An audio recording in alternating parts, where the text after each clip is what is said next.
ហាថ្ងៃត្រង់អត់ស្លោអីទេមកធ្វើស្លោការីនៅចុកទាំងអស់គ្នាបងប្អូននេះមិញខ្ញុំជាមេចុងភៅមកឆ្នាំងបឹបហ្មង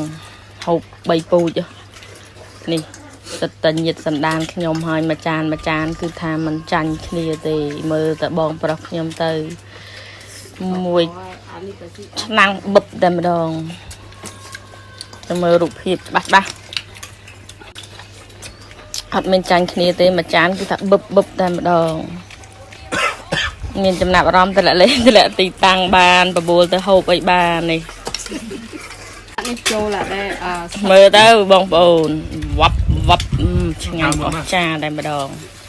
គាត់ថាស្ទើរចកាសឡើយចកាសទៅទិញហើយស្ដាប់សំឡេងហូបទាំងអស់គ្នាបងប្អូន